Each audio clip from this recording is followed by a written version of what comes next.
आज का टॉपिक है universal law of gravitation, gravitation का यूनिवर्सल लॉ। ये जो लॉ भी पढ़ेंगे ना हम लोग, कि पूरा यूनिवर्स पे काम करता है, चाहे कहीं पर भी ऑब्जेक्ट हो, हर जगह ये लॉ काम करेगा। सबसे पहला चीज़ क्या बोलता है कि यूनिवर्सल लॉ ऑफ ग्रेविटेशन को दिया गया था न्यूटन साहब के द्वारा।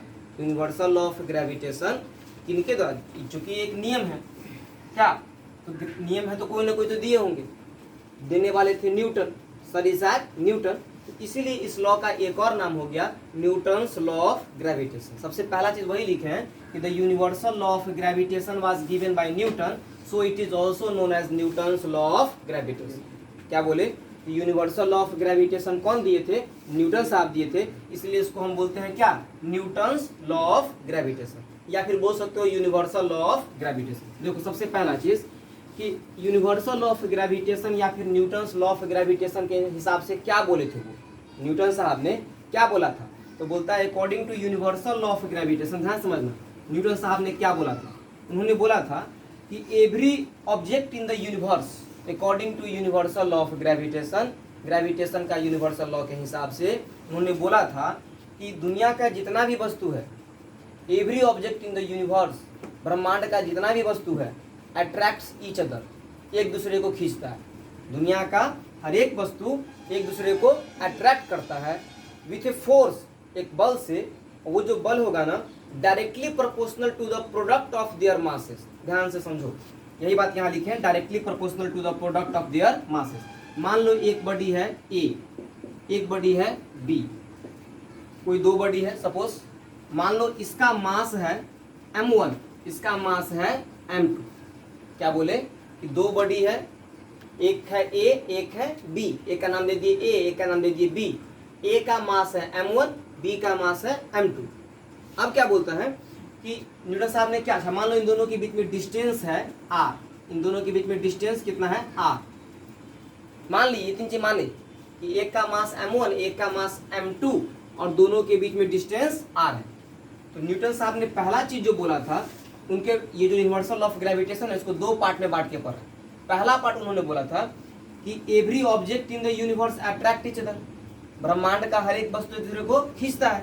ब्रह्मांड का हर एक वस्तु एक दूसरे को क्या करता है? खींचता है एक बल से।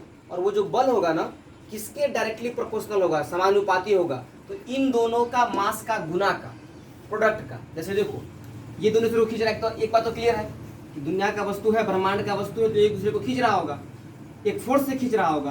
तो वो बोले थे पहला चीज कि जिस फोर्स से खींच रहा होगा ना, वो डायरेक्टली प्रोपोर्शनल होगा। डायरेक्टली प्रोपोर्शनल का ये साइन हो गया, समानुपाती होगा।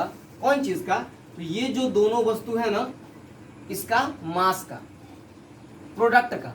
तो देखो इसका मास कितना m1 और इसका मास m2 था, m1 इंटू m2। क्या समझ में आया?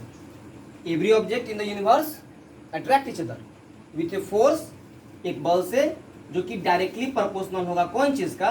तो product of their masses. Product कहने का मतलब गुना, दोनों के मास का गुना। तो ये पहला चीज उन्होंने बोला था।